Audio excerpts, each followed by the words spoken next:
하나님의 말씀을 보게 되면 하나님의 말씀은 이제 세상에 대단한 성공한 사람들이나 그리고 많은 것을 얻고 있는 이런 사람들의 이야기를 자랑하는 것이 아니라 하나님을 만난 사람들이 그것이 아주 사회적인 아주 소외된 사람이라 할지라도 하나님을 만난 사람들이 그 믿음을 통해서 일어난 사건들을 낱낱이 하나님이 소외시키지 않고 기록하시는 것을 볼 수가 있습니다.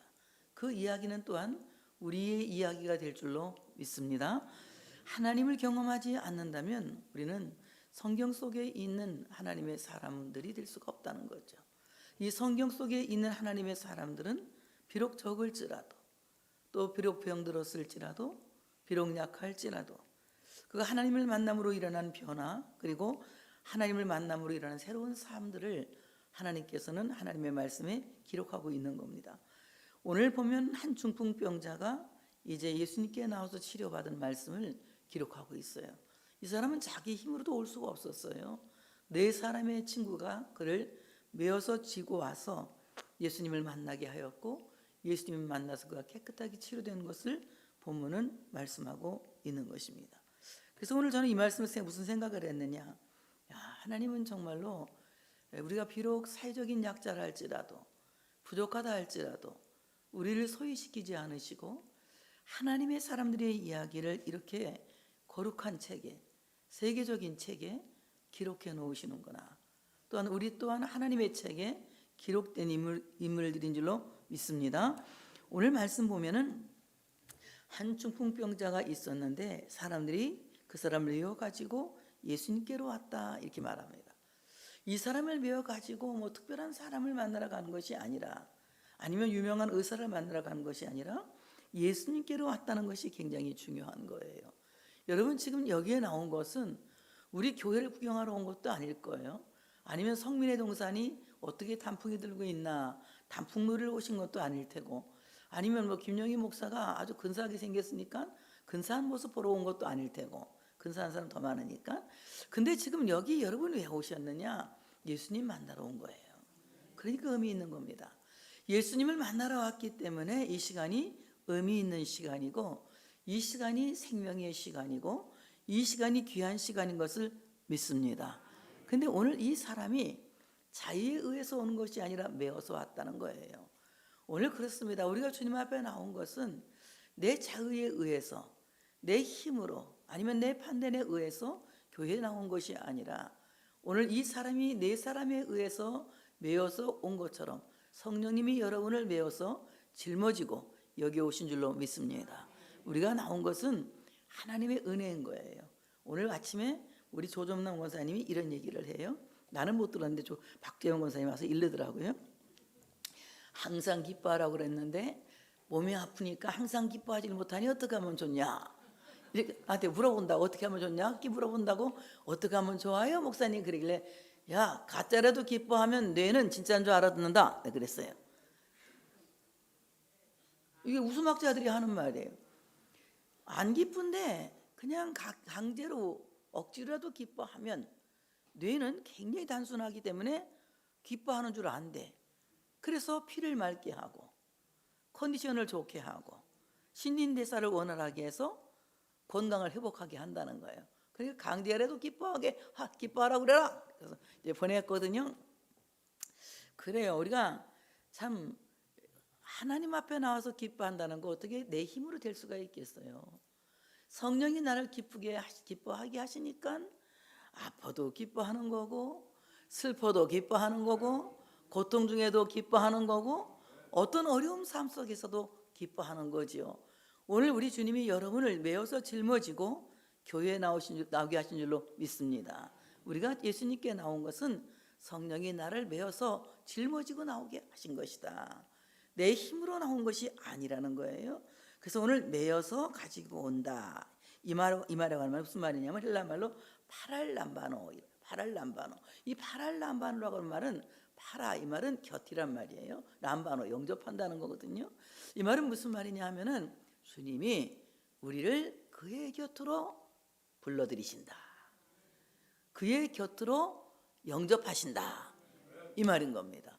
비록 내가 내가 병이 들었을지라도, 또 내가 세상의 사람들이 볼 때는 어떤 힘이 없을지라도, 특별한 가치가 없을지라도 예수께 나오기로 작정하고 성령이 짊어지신 성령의 어깨에 메어서 주님 앞에 나온 사람들은 하나님이 그 곁에 부르시고 그 곁에 두시고 그 곁으로 영접하여 들이신다. 생각만 해도 기쁘잖아요. 안 기뻐? 기뻐요, 안 기뻐요? 별로 안 기뻐하는 것 같아서 그래.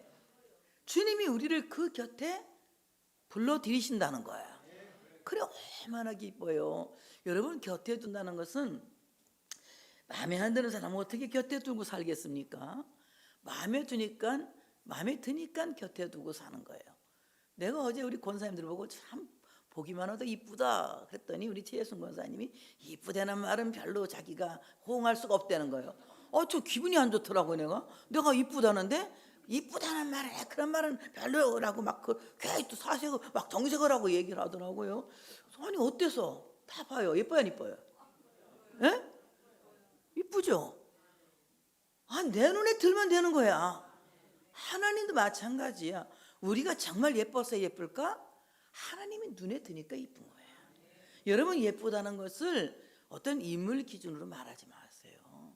여러분 자식이요, 자기 엄마 제일 이쁘다 그러거든요. 엄마가 제일 이쁘대 세상에서. 정현미 권사님 그렇지? 몰라? 제일 예쁘다. 애기들이 철없을 때 보세요. 우리 엄마가 제일 예쁘다 그래요. 그럼 엄마가 제일 예쁘다는 말은 정말 엄마가 미스 코리아로 생겨서 예쁘다 그럴까요? 자기 엄마는 자기 눈에 드니까 그런 거예요. 그러니까 엄마가 마음에 드니까 엄마가 제일 예쁜 거예요. 하나님이 우리를 보시는 그 예쁨이라고 하는 기준은 하나님이 나를 그 눈에 넣었다는 거예요. 그래서 은혜 받았다 이 말은 무슨 말이냐면은 하나님 눈에 띄었다 이 말이에요. 하나님 눈에 들었다. 여러분, 아무나 며느리를 삼습니까? 어제 그 말인데 굉장히 기분이 안 좋더라고. 아니 내가 눈에 들어서 수아 마누라를 삼게 했더니 아니 뭔 말을 하는 거야 지금. 기분이 정 안 좋더라고요. 하나님도 마찬가지예요. 하나님 여러분 눈에 들어서 선택하신 거야. 하나님 마음에 드니까 하나님이 여러분을 선택해서 난 너를 싫어하지 않는다. 나 너 좋아해. 내가 너를 예뻐한다고. 이렇게 말씀하고 계시는 겁니다. 그 말씀이 어디에 있느냐?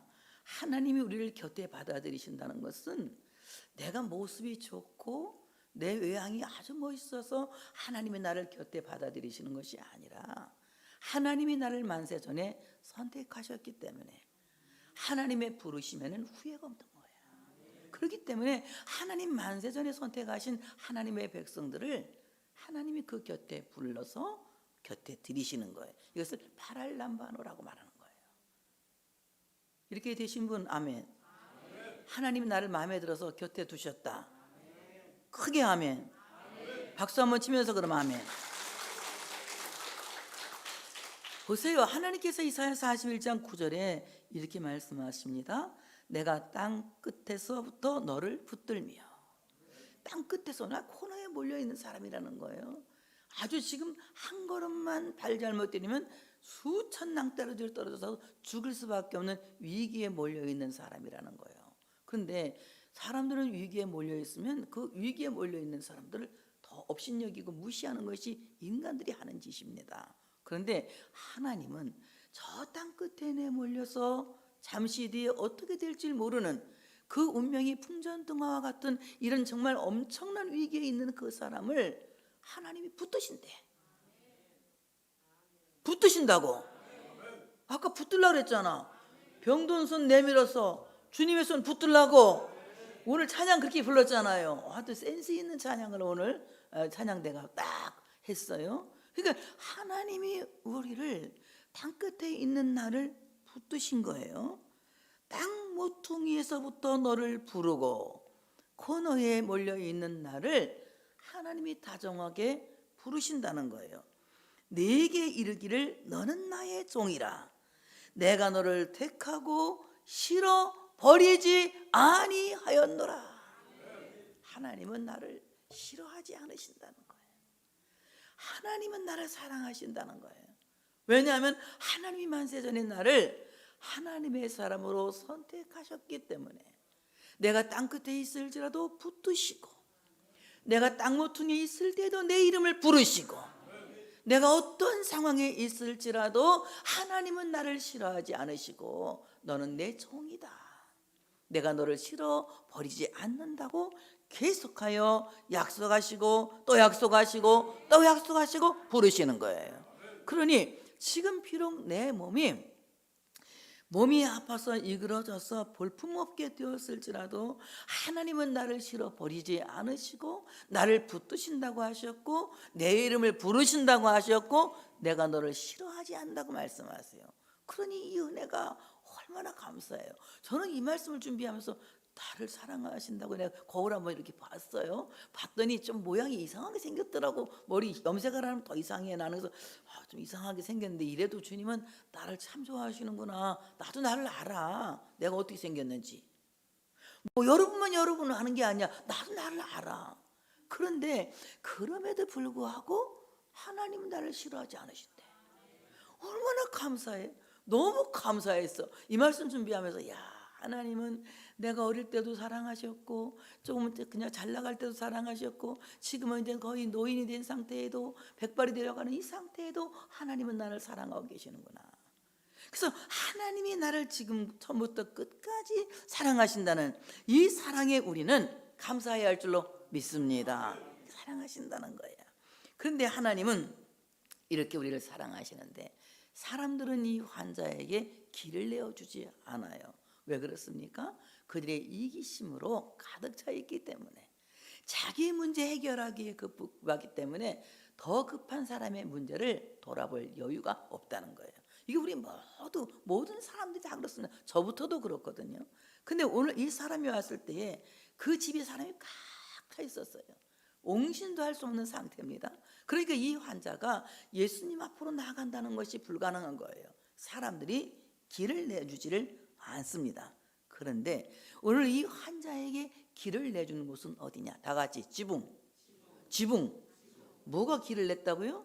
지붕이 길을 내준 거야. 오늘 우리는 사방이 막혀서 길이 없을 때 지붕으로 올라가야 된다. 여러분 이거 기억하셔야 돼요. 환난 당한 사람이 지붕에 있을 때는 집안에 있는 물건을 가지러 내려가지 말라고 말씀하는 거예요. 지붕이라고 하는 곳은 가장 내가 안전하게 피할 수 있는 도피처와 같은 거예요. 오늘 이 지붕에 있는 자가 집안에 있는 물건을 가지러 내려간다는 것은 일부 후퇴한다는 것이거든요. 지붕에서 일부 후퇴하지 말고 지붕으로 올라간 자는 지붕에서 문제를 해결하라고 하는 것입니다.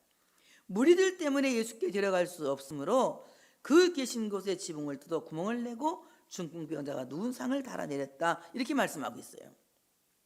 히브리 사회에서 지붕이라고 하는 것은 첫째는 휴식의 장소예요. 그러니까 고단하게 일을 하고 이제 지붕에 올라가서 지붕에 종려나무도 심어놓고 감람나무 가지도 꺾어다 놓고 그늘을 서늘하게 만들어 놓고 거기에서 좀 잠깐 휴식을 하는 거예요. 우리나라하고 달리 중동 지역에는 습도가 적기 때문에 그늘만 있으면 시원하거든요. 우리는 뭐 그늘이 있거나 없거나 무지하게 덥지요. 한여름에는 막 습도 때문에 덥지만 습도가 없으니까 그늘이 있으면 시원하니까 이제 지붕에 올라가서 그 지붕 이 그늘에서 편안하게 휴식을 하는 거예요. 그래서 오늘 이 휴식의 장소가 지붕이거든요. 오늘 여러분 그렇다면 더 큰 휴식의 장소는 어디냐? 더 큰 휴식의 장소는 안식일의 주인이신 예수님이시다. 예수님이 우리의 안식이에요. 그래서 예수님 뭐라고 하십니까? 수고하고 무거운 짐진 자들아 다 내게로 오라. 내가 너희를 쉬게 하리라. 이렇게 말씀하고 있어요. 주님 앞에 나온 사람들은 안식의 주인이신 주님 때문에 우리는 쉬게 되는 거예요.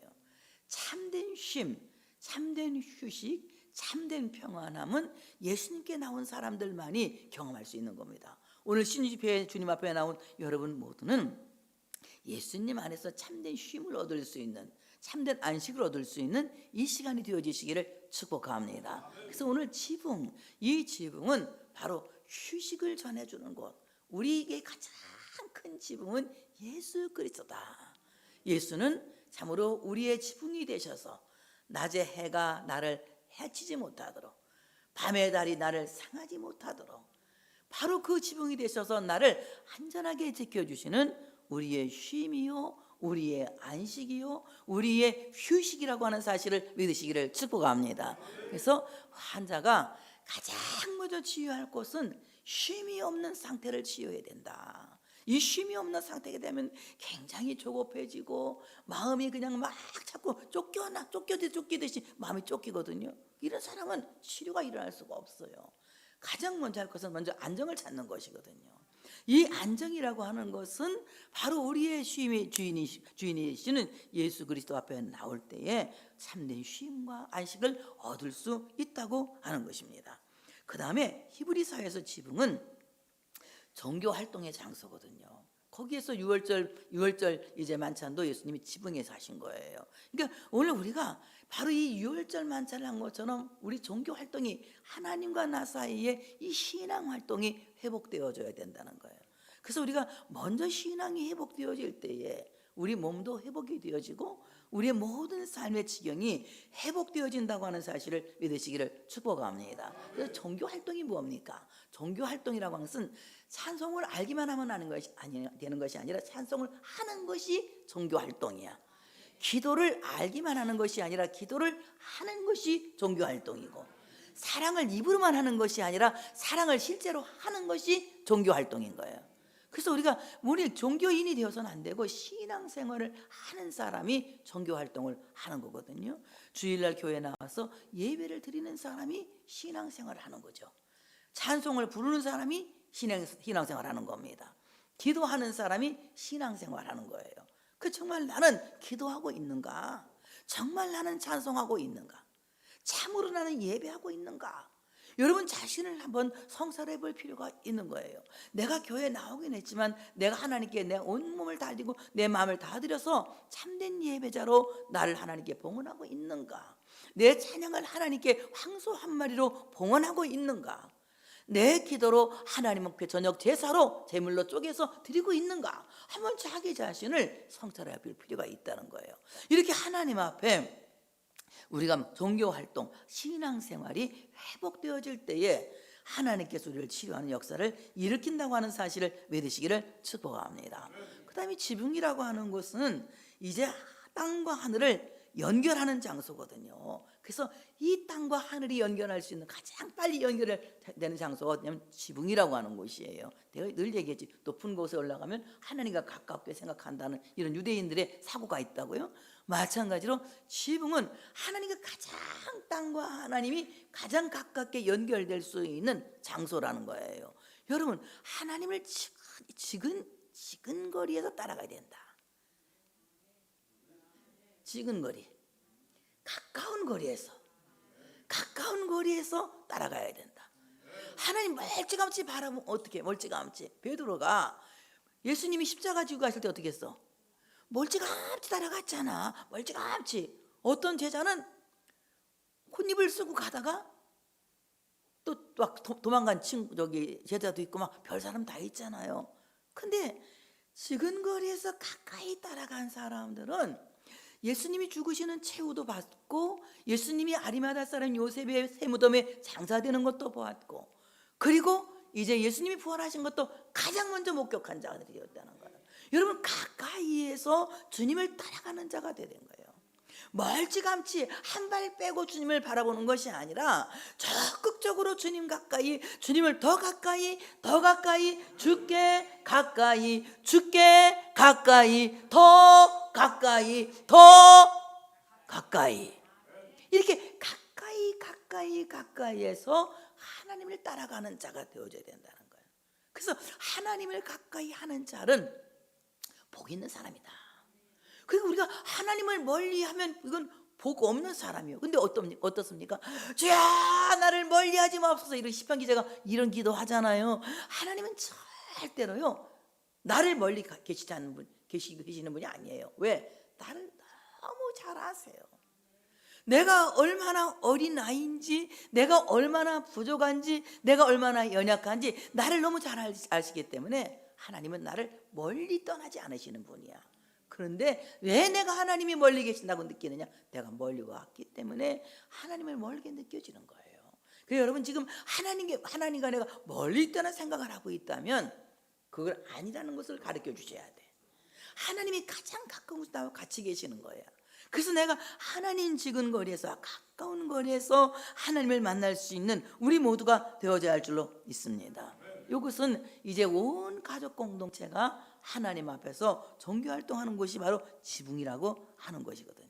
근데 오늘 이 지붕을 뜯어서 환자를 딱 예수님 계신 곳으로 달아서 내린 거예요. 우리도 지붕이 뚫어졌죠. 그러니까 우리 김영호 목사님이 이 말씀을 읽고 아마 은혜를 받았는지 지붕이 뚫어져가지고 은혜 된다고 언젠가 한번 설교할 때 그랬잖아요. 지붕 뚫어졌는데 은혜 된다 해서 좀 기분이 안 좋았지만 어쨌든 지붕을 뚫었어요. 뚫고 예수님이 계신 곳으로 이 환자를 내렸습니다. 보세요. 사람들은 이 사람의 길을 내주지 않았지만 지붕은 예수님께로 내려가는 통로를 만들어준 거예요. 마찬가지로 우리가 종교 활동을 할 수 있는 장소 교회는 예수님을 만날 수 있는 통로가 내린 거예요. 여러분 교회가 없으면 예수님을 만날 수 있는 길이 없어지는 거예요. 교회라고 하는 곳이 있기 때문에 예수님을 배우게 되는 것이고 예수님이 가는 길을 알게 되는 것이고 바로 이 교회를 통하여서 하나님께 어떻게 가야 되는 것인지를 알게 하는 이 지침서를 배우게 하는 곳이 바로 교회라고 하는 사실을 믿으시기를 축복합니다. 그래서 오늘 참으로 이제 지붕을 뚫고 그 사람을 상에 딱 데리고 내렸습니다. 그때 예수님께서 이 중풍병자에게 놀라운 선언하지요.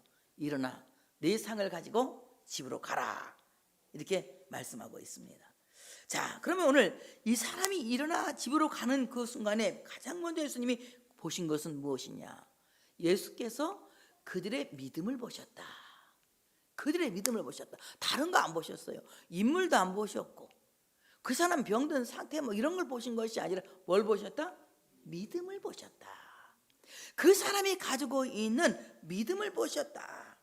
이 믿음이라고 하는 것은 이 사람이 갖고 있는 신앙을 봤다는 어떤 신념이나 나 잘 될 거야 하는 뭐 이런 신념이 아니라 살아계신 하나님의 아들 예수를 그리스도로 믿는 믿음, 그 믿음을 보셨다는 거예요. 자, 믿음이라고 하는 말은 헬라말로 피스티스라고 하는 말인데 이 말은 무슨 말이냐? 진리에 대한 확신이란 얘기예요. 진리에 대한 확신. 여러분 진리가 누굽니까? 진리는 예수예요. 여러분 믿음이라고 하는 것은 예수에 대한 확신이 있어야 된다는 거예요. 예수가 나의 구주시고 예수가 하나님의 아들이시고 예수님은 나를 구원하시는 구세주라는 확신이 있을 때에 예수가 우리를 구원하시는 놀라운 역사를 내가 살아서 두 눈으로 똑똑하게 보게 된다고 하는 사실을 믿으시기를 축복합니다. 그러니까 여러분 예수 내 구주, 예수 내 구주, 예수 내 구주 이것만 잘해도 수지가 맞는다니까요. 한번 다 같이 예수 내 구주, 예수 내 구주. 예, 진리에 대한 확신이란 얘기예요. 믿음이란 피스티스 이 말은 진리에 대한 확신. 그 다음에 누구누구와 화해하여서 친구가 되었다 이 말이 꼭 피스티스라고 하는 말이거든요. 믿음이라고 하는 말이에요. 누구누구와 화해해서 친구가 되었다. 그러면 여러분 정말 우리가 예수를 믿는다고 하는 것은 무엇이냐? 예수님과 화해하여서 친구가 되었다는 거예요. 그럼 예수님과 화해했다는 것은 무슨 말입니까? 세상으로 가고 있던 내가 예수님을 배반하고 세상을 향하던 내가 돌이켜서 예수님께 돌아와서 회개함으로 말미암아 주님과 화해했다는 거예요. 이래서 우리가 이제 더 이상 적이 아니고 더 이상 십자가의 원수가 아니라 바로 친구가 되었다는 겁니다. 믿음이라고 하는 것은 하나님의 원수로 살던 내가 돌이켜서 돌아와 주님 앞에 회개하고 화해를 통하여서 하나님의 친구가 되었다는 거예요. 이럴 때 정말 여러분 정말 믿음의 사람이 됐다고 말할 수가 있는 것입니다. 하나님과 화해를 이루지 못한 사람, 하나님과 적이 된 사람, 십자가의 원수가 된 사람, 세상을 사랑하는 사람은 하나님의 은혜 안에 머물 수 있는 사람일 수가 없는 것입니다. 하나님이 보시는 믿음은 내가 하나님께 오는 것을 보시는 거예요. 하나님께 돌아오는 나를 보시는 것이지 하나님을 떠나는 나를 보는 것은 아니란 말입니다. 자 보세요. 모세가 호렙산에서 하나님의 부르심을 받습니다.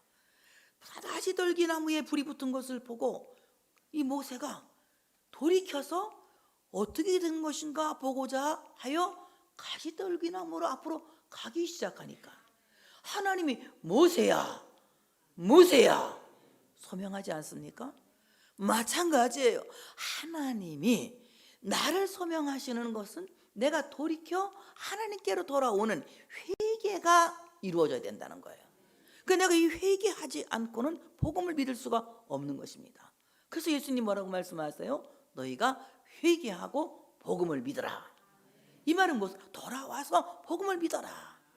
하나님을 떠났던 너희가, 세상을 향하던 너희가 돌이켜서 은혜의 세계로 돌아와서 복음을 믿어라.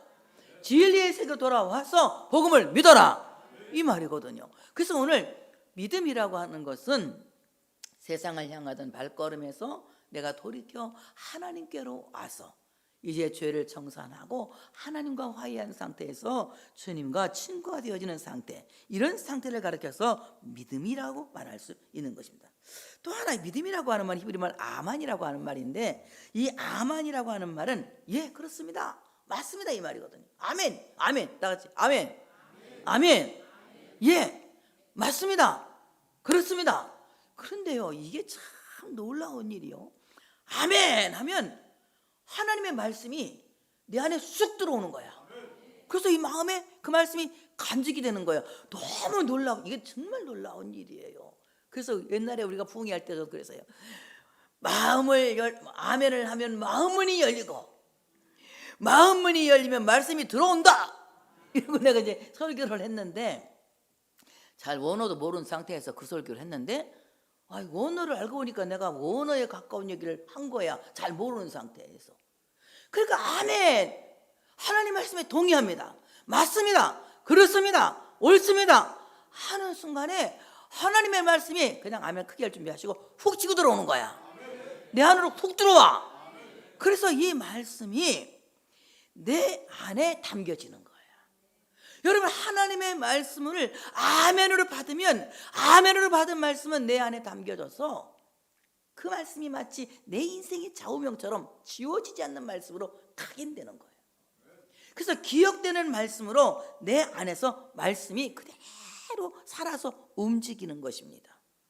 그러니 내 믿음대로 되라, 이 말은 무슨 말이냐? 내가 아멘으로 받아서 내 말씀에 훅 들어온 그 말씀대로 되라, 이 말이거든요. 그러니까 하나님께서 오늘 내가 믿음대로, 너 믿음대로 될 걸 믿는다, 너 믿음대로 되라, 이 말은 하나님의 말씀을 내가 믿었는데 그 믿은 말씀이 내 안에 어떻게 들어왔다고요? 훅 들어왔어. 훅 들어 내 안에 계시는 거야. 그런데 내 믿음대로 되라, 이 말은 내 안에 들어있는 그 말씀대로 되라, 이 말이거든요. 그러니까 우리가 하나님의 말씀을 제쳐놓고 병 낫기를 바라고, 하나님의 말씀을 제쳐놓고 복 받기를 바라고, 이것은 대단히 잘못됐다는 거예요. 하나님의 말씀이 내 안에 먼저 훅 들어와야 된다니까. 그래서 그 말씀이 내 안에 간직되어져야 된다니까. 이 하나님의 말씀이 내 안에 간직될 때에 내 믿음대로 되라, 내 안에 간직된 말씀대로 이루어되라, 그대로 되라, 이 말이거든요. 그러니까 하나님의 말씀대로 되라는 것을 말씀하고 있는 것입니다. 그래서 오늘 정말 믿음이라고 하는 것은 이제 진리에 대한 확신, 하나님과 화해할 수 친구가 된 상태, 피스티스라고 하는 헬라 말, 그리고 이제 믿음, 아만이라고 하는 하나님의 말씀에 예 맞습니다 아멘하고 동의하였더니 그 말씀이 내 안에 훅 들어와서 그 말씀이 내 삶의, 내 신앙의 좌우명이 되고, 늘 그 말씀이 기억나서 그 말씀을 붙들고 기도하게 되고, 그 말씀을 붙들고 힘을 내게 되고, 그 말씀을 붙들고 신앙생활을 하게 되어서 그 말씀대로 되어지는, 믿음대로 되어지는, 바로 이것이 믿음이라는 것이다. 그래서 믿음하면 그냥 막연하게 믿음, 이렇게 뭐가 믿음일까 이렇게 생각하지 마시고, 믿음은 하나님의 말씀을 듣고 아멘하는 것이다. 아멘, 아멘. 그 말씀이 내 마음에 훅 들어와서 그 말씀이 내 신앙의 좌우명이 되는 것이다. 그러면 그 말씀대로 되는 것이다. 이것이 믿음이다. 너무 이제 잘 알았죠? 더 설명이 필요해? 더해? 계속해? 예. 자, 믿음을 모시고 그 다음에 주님이 뭐라고 말씀하셨느냐? 내 죄 사함을 받았느니라, 이렇게 말씀하세요. 이 사람의 믿음을 보시고 내 죄 사함을 받았느니라. 오늘 아페시스라고 하는 헬라 말을 죄사하다, 이 말은 아페시스라고 하는 말을 쓰는데, 이 말은 무슨 말이냐? 내가 널 용서하겠다는 거야. 용서하겠다는 거야. 주님이 우리의 죄를 용서하시면 그냥 아멘 크게 할 준비하세요. 단번에 끝난다. 인간은 미적미적 용서를 해도 정말 끈질기게 용서를 하고, 그래 내 뭐 한 번만 봐줄게, 뭐 야 나 그거는 봐줄 수 있지만 그거까지는 못 봐준다, 막 이렇게 우리가 좀 이렇게 미적미적 남겨놓고 이렇게 좀 이렇게 나머지 숫자를 남겨놓고 용서를 껄쩍지근하게 하잖아. 예? 근데 하나님은 껄쩍지근하게 용서하시는 분이 아니야. 굉장히 아싸라시거든. 기면 기고 아니면 아니야. 단번에 그냥 깔끔하게 용서하신단 말. 어떻게? 예수님이 십자가 지고 죽으실 때 죽을까 말까 이런 게 아니라 단번에 죽으셨거든. 단번에 죽으시면서 우리의 죄를 단번에 영원부터 영원까지 완벽하게 용서하셨다는 거예요.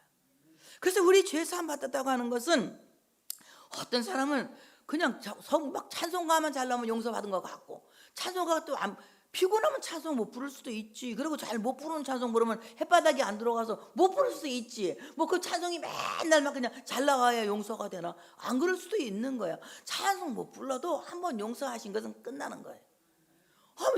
우리나라 해병대도 한 번 해병대는 영원한 해병대 맞지요, 장로님? 한 번 해병대는 영원한 해병대라는데, 하나님이 설마 용서했다 말았다 그래서 한 번 용서하면 끝나는 거예요. 하나님이 우리를 용서하시면 끝난 겁니다. 내가 너를 용서하겠다는 거예요. 그 다음에 이 아피스라고 하는 말은 또 무슨 말이냐? 내가 너를 해방시키겠다. 너의 이 모든 눌림에서, 너의 모든 고통에서, 너의 이 병에서 내가 너를 해방시켜 주겠다. 그래서 이 병으로부터 해방시켜 주겠다는 거예요. 그리고 내가 너를 면제시켜 주겠다. 모든 빚진 것을 면제시키는 것처럼 너의 병을 면제시켜 주겠다. 그래서 죄로 인한 모든 대가에서 풀려나고 묶인 게 있어서 풀어주겠다고 죄사함을 선언하시는 거예요. 그러니까 병 낫기를 먼저 기도하는 것이 아니라 죄사함 받기를 먼저 기도하는 거예요. 야고보도 그런 말 있잖아. 야고보도 너희가 병 낫기를 기도하는데 뭐라고 해요? 서로 잘못이 있을지라도 회개하며 기도하라 그랬어요. 그러면 주님이 죄를 사하신다고 그랬어. 죄를 사하시고 병을 고쳐주신다고 하는 사실을 믿으시기를 축복합니다. 근데 우리를 이 죄 사하는 것은 인간은 아무도 할 수 없어요. 어떤 뭐 그냥 종교 의례로 내 죄를 사하노라 이러잖아요. 근데 내 죄를 사하노라, 이거는 사람은 사할 수 있는 권세가 아무도 없습니다. 죄를 사할 수 있는 권세는 오직 예수 그리스도 한 분 외에는 없습니다. 바로 예수 그리스도는 죄를 사할 수 있는 권세를 가지신 분이에요. 이 권세라고 하는 말은 엑수시아라고 하는 말인데, 이 말은 무슨 말이냐? 본질로부터 나는 권리, 이 말이거든요. 바로 이 말은 무슨 말이냐 하면은 죄사함의 권세를 갖고 있는 하나님께로부터 온 권리를 예수님이 갖고 있다는 거예요. 그러니까 예수님이나 하나님이나 동일하신 하나님이시잖아요. 근데 그 하나님이 우리의 죄를 사하시는데, 바로 예수님은 죄를 사할 수 있는 권리가 있고 죄를 사할 수 있는 권한이 있는 거예요. 그렇기 때문에 예수님이 한번 죄 사한 모든 죄는 완벽하게 죄 사함을 허락한다고 하는 사실을 믿으시기를 축복합니다. 그러면 죄를 사할 수 있는 이 권한은 다른 사람을 복종시키거나 통제시킬 수 있는 이런 권한도 있는 거거든요. 그러니까 예수님이 내가 네 죄를 사하노라 하는 순간 죄는 이 사람을 놔야 되는 거야. 풀어줘야 되는 거야. 왜냐하면 권리 있는 분이 얘기하기 때문에 아무도 묶음을 계속 묶을 수는 없다는 거예요. 바로 예수님께서 너 이 묶임을 놔라 이렇게 말씀하시면 풀어주는 겁니다. 그 방법을 우리가 어떻게 하느냐? 예수의 이름으로 병만은 떠나 갈지어다 할 때 예수의 이름이 병을 풀어주는 거야. 예수의 이름으로 묶임을 놓을지어다 할 때 예수의 이름이 그의 묶임을 풀어주는 거예요. 다른 이름이 하는 것이 아니에요. 천하의 어떤 이름도 사람을 병에서 구원할 사람이 없고 사람을 죄에서 구원할 자가 없는 거예요. 다만 예수의 이름만이 사람을 병에서 고쳐주고 예수의 이름만이 사람을 죄에서 건져준다고 하는 사실을 믿으시기를 축복합니다. 그래서 예수의 이름으로 기도할 때에 그 예수의 이름의 고난이, 예수의 이름의 권리가 우리를 모든 죄와 병에서 고침받는다고 하는 사실을 믿으시기를 축복합니다.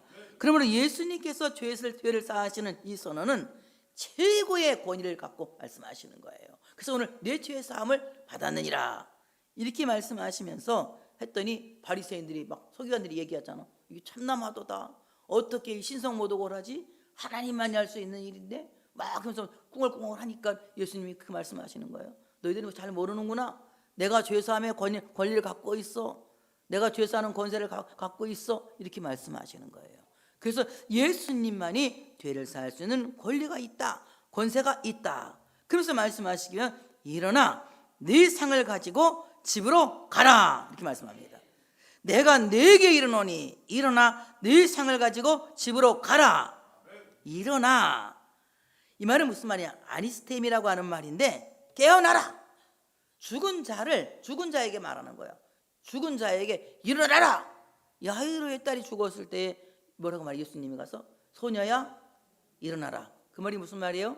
헬라 말로 딸리다곰 그러잖아. 딸리다곰 일어나라 이러잖아요. 그러니까 정말 하나님께서 오늘 여러분을 일어나라고 말씀하시는 거예요. 일어나라고. 자, 일어나라 이렇게 말씀하고 있는 거예요.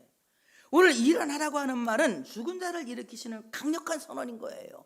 오늘 주님이 여러분에게 일어나라고 말씀하시는 것은 죽어있는 것 같은 우리를 일어나라고 말씀하시는 거예요. 히브리 말로 쿰이라고 하는 말씀인데 이 말은 무슨 말이냐?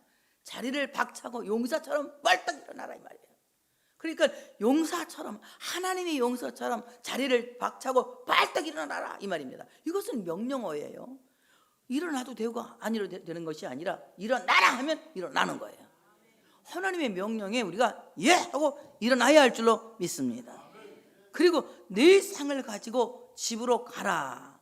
네 상을 가지고, 네 이 침대를 가지고, 네 돗자리를 들고 집으로 가라 이 말이에요. 집으로 가라. 이 말은 내 일상으로 돌아가라 이 말입니다. 자, 집으로 가라. 하나님은요 우리를 왜 집으로 보내실까요? 왜 집으로 보내실까요? 집에 가서 뭐 하라고? 야, 집에 가면 이제 너 병났으니까 집에 가서 교회도 오지 말고 열심히 집안일이나 하고 살아라 이러라고 집으로 보내실까요? 저는 그렇게 생각하지 않아요. 집이라고 하는 말은 히브리말 벳이라 벳. 근데요 그 집에 하나님이 계시지 않으면 그 집은 하나님의 집이 될 수가 없어요. 그래서 집은 하나님이 계신 집 베델이 되어야 되거든. 하나님이 여러분을 왜 집으로 보내시느냐? 여러분의 집을 하나님이 계신 집 베델하게 하시기 위해서. 다 같이 우리 집은 베델이다. 하나님이 계신 집 베델 되게 하기 위해서 여러분을 집으로 보내시는 거예요. 그 예수 모신 가정이 되어야 되는 예수 모신 가정. 고마워라 임마누엘 예수만 섬기는 우리 집. 강판여 권사님 생각나네. 우리 강판여 권사님이 너무너무 좋아하던 찬송이에요. 집으로 보내는 것은 예수만 섬기는 집이 되게 하라. 하나님 중심으로 사는 집이 되게 하라. 그냥 일반적인 집 벳이 아니라 정말 하나님을 모신 집 베델이 되게 하기 위해서 하나님의 나를 집으로 파송하시는 거다. 그래서 여러분의 집은 하나님을 모신 집, 하나님이 살아계신 이 집이 되어져야 할 줄로 믿습니다. 그래서 이 집은 여러분의 모든 가정은 교회와 같은 집이 되어져야 된다. 여러분, 가정의 교회가 살아 있어야 교회의 교회가 사는 거예요. 가정의 교회가 죽어 있으면 교회의 교회는 그냥 형식적인 교회가 되고 마는 겁니다. 하나님이 여러분 주일 예배 드리고 매주일 여러분 집으로 파송하는 것은 여러분의 집을 베델되게 하시기 위해서, 하나님을 모신 집이 되게 하기 위해서 여러분을 집으로 파송하고 계시는 것을 믿으시기를 축복합니다. 그래서 정말 여러분의 가정 일상이 하나님 모신 집이 되어져야 된다는 겁니다. 그래서 오늘 너희 집을 하나님 모신 집이 되게 하라. 그러면서 많은 한대적인 예수님이 이런 말씀을 하세요. 다시는 죄를 짓지 말라 이렇게 말해요. 다시는 죄를 짓지 말라. 이 말은 무슨 말이냐? 너 집으로 가. 그리고 다시는 죄를 짓지 마, 이런 말씀을 하시는데, 저는 이 말씀 무슨 생각을 했냐면 이런 생각을 했어요. 다시는 하나님이 없는 일상을 살지 말아라. 별로 은혜가 안 되나 보지. 하나님이 없는 일상을 살지 말아라. 우리 일상은 하나님이 계신 일상을 살아야 돼. 이것이 임마누엘 삶이에요. 여러분, 하나님 없는 일상은 정말 불행한 일상이에요. 그 중에서 우리가 더 불행해요. 여러분, 가장 불행한 인생은 누구냐? 하나님 없는 종교인들이에요. 하나님 없는 종교인이 가장 불행한 일상을 살고 있는 겁니다. 여러분, 하나님 계신 일상을 사는 신앙인이 되시길 바랍니다. 이럴 때 우리의 일상이 행복한 일상, 배우가 든든한 일상을 사는 거예요. 그래서 여러분, 뭔가 좀 백그라운드가 있는 이런 삶을 살아야지. 맨날 그냥 뭐 하나 의지할 곳이 없어갖고 절절절절 매고 어떡까 죽을 것 같다 막 이런 위기감만 갖고 사는 것이 아니라, 하나님 나와 함께 계시고, 하나님 나를 사랑하시고, 하나님 나를 도우시고, 하나님 나의 아버지다, 이런 확신을 갖고 살 때 하나님이 나를 분명히 이기게 하신다는 이런 확신을 갖고 살 거 아닙니까? 오늘 여러분, 이 말씀 깊이 생각하세요. 지금 나는 이 중풍병자보다 더 어려운 처지에 있을 수도 있습니다. 육체의 병이 없을지라도 정신적으로 더 큰 병이 있을 수도 있습니다. 그러나 오늘 성령님이 여러분을 메어 짊어지고 여기에 오셨어요. 예수님께 나오게 하셨습니다. 우리 모두는 지붕으로 올라가야 할 줄로 믿습니다. 하나님 안에서 안식이 회복되어져야 할 줄로 믿습니다. 우리의 찬양과 우리의 기도와 우리의 모든 신앙생활의 활동이 다시 회복되어져야 할 줄로 믿습니다. 그리고 지붕을 뚫고 예수 그리스도 앞으로 내려가서 그리스도 앞에 설 수 있는 여러분 되어주시기를 바랍니다. 오늘 주님께서 내가 네 죄를 사했다고 말씀하신 이 말씀을 통해서 하나님과 깊이 화해하시고 하나님의 친구가 되어지는 이런 역사가 있어지시기를 축복합니다. 일어나 내 자리를 들고 집으로 가라고 말씀하신 그대로 여러분 집으로 돌아가서 여러분의 집은 하나님을 모신 집, 임마누엘, 베델이 되게 하고 하나님과 함께 삶을 살아가는 일상이 되어지시기를 축복합니다. 하나님께 영광 박수를 올려드리겠습니다.